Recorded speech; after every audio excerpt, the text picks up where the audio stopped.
បើនៅផ្ទះមានដំឡូងណាកុំទុកចោលយកមកបំពងញ៉ាំចេះមកឆ្ងាញ់ហើយអត់ចាំបាច់ប្រឡាក់គ្រឿងអីច្រើនទេព្រោះវាមានជាតិផ្អែមចេញពីដំឡូងស្រាច់ហ្មងដំឡូងបំពងចេញមកឡើងស្រួយពេលញ៉ាំទៅឡើងឈ្ងុយហ្មងជក់មាត់សាហាវមានដំឡូងតែ2ទៅ3មើមក៏អាចធ្វើញ៉ាំបានដែរធ្វើញ៉ាំយប់ឡើងមើលរឿងភាគមើលអីហ្នឹងណាត្រូវហ្មងចង់ធ្វើទុកឲ្យច្រើនញ៉ាំរាល់យប់ក៏បានដែរឲ្យតែយើងបំពងហើយដាក់ក្នុងកន្លបានត្រឹមត្រូវកុំឲ្យត្រូវខ្យល់អញ្ចឹងជាដំបូងនេះគឺខ្ញុំមានដំឡូង3មើមយើងចិតសបកចិតអីស្អាតទៅត្រង់ណាស្អុយស្អុយអីយើងកោះវាចោលអញ្ចឹងទៅដំឡូងនេះគឺខ្ញុំមាននៅផ្ទះស្រាប់ទុកឡើងជ្រួញសបកអស់ហើយអញ្ចឹងទៅក៏នឹកឃើញថាយកមកបំពងញ៉ាំហ្មងទៅហើយបំពងនេះគឺអត់បានប្រឡាក់គ្រឿងប្រឡាក់អីទេគឺបំពងតទេញ៉ាំលេងអញ្ចឹងព្រោះដំឡូងនេះគឺវាមានជាតិផ្អែមនៅក្នុងនឹងអញ្ចឹងបើចាំយកទៅក្លុកស្ករក្លុកអីទេតែសម្រាប់អ្នកគាត់ចូលចិត្តញ៉ាំស្ករគាត់អាចយកទៅក្លុកស្ករបន្ថែមឬក៏រោយអំបិលពីលើនឹងអញ្ចឹងណាញ៉ាំរបៀបប្រៃផ្អែមក៏បានដែរអញ្ចឹងបន្ទាប់ពីចិតសបកហើយខ្ញុំលាងទឹកដែលទឹកហ្នឹងគឺខ្ញុំដាក់អំបិលបន្តិចកុំឲ្យ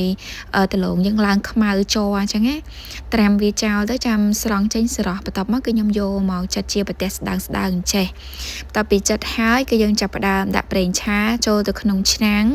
បន្ទាប់មកនៅពេលដែលប្រេងឆាឡើងក្តៅហើយគឺយើងតម្លាក់ដំឡូងចូលទៅដាក់មកល្មមសិនណាបើសិនជាខ្ទះធំបងប្អូនអាចដាក់ម្ដងទាំងអស់ក៏បានដែរតែដោយសារតាខ្ញុំពងក្នុងឆ្នាំងរៀងតូចដែរអញ្ចឹងខ្ញុំដាក់ជា3ជា4ដងអីចឹងទៅយើងលៃមើលតាមជាក់ស្ដែងបំពងនេះពេលដាក់ចូលភ្លាមគឺប្រេងឆាយើងពុះខ្លាំងមែនតើបងប្អូន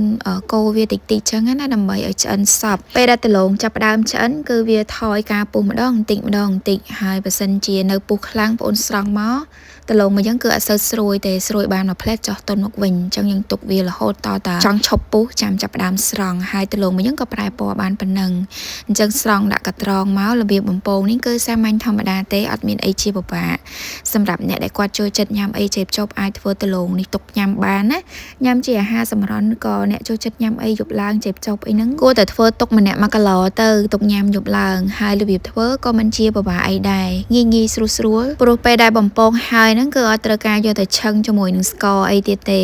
ពងហើយយើងស្រង់ទៅទុកឲ្យទៅចុះត្រជាក់ទៅញ៉ាំបានហើយស្រួលខ្លាំងហ្មងសម្រាប់អ្នកដែលគាត់ខ្ជិលក៏អាចធ្វើញ៉ាំបានដែរទៅមកមុខនេះគឺខ្ញុំគិតថាស្រួលបំផុតហើយអត់ពិបាកធ្វើអីច្រើនតង់ញ៉ៃទេពងតែម្ដងហ្នឹងចុះត្រជាក់ច្រកដាក់កាឡឬប្រអប់ស្អាតមួយកុំឲ្យមានខ្យល់ចូលទៅយើងទុកញ៉ាំបាន4-5ថ្ងៃក៏អត់ចុះទុនមកវិញដែរឲ្យតែយើងបំពងវាបានឆ្អិនល្អខ្ញុំធ្វើម្ដងញ៉ាំ2-3ថ្ងៃអីបើសិនជាដលងច្រើនព្រោះថាស្រួយបានយូរមិនមែនស្រួយបានតែពេលថ្មីភ្លាមចេះទេទុកដល់3-4ថ្ងៃក្រោយក៏នៅតែស្រួយដែរឲ្យតែយើងទុកដាក់បានល្អខ្ញុំញ៉ាំអស់ពាក់កណ្ដាលចឹងពាក់កណ្ដាលទៀតគឺខ្ញុំដាក់ក្នុងប្រអប់ហើយទុកវាចុះត្រជាក់សិនណាចាំច្រកបើច្រកទាំងក្តៅពេលដែលបែកញើសទៅដលងមកយើងទុនមកវិញហើយអត់ស្រួយទេកុំភ្លេចសាកធ្វើញ៉ាំមកពូមកមុខនេះស្រួលផុតលេចហើយអរគុណដែលបានចូលមើលជួបគ្នាម្ដងទៀតនៅវីដេអូក្រោយបាយ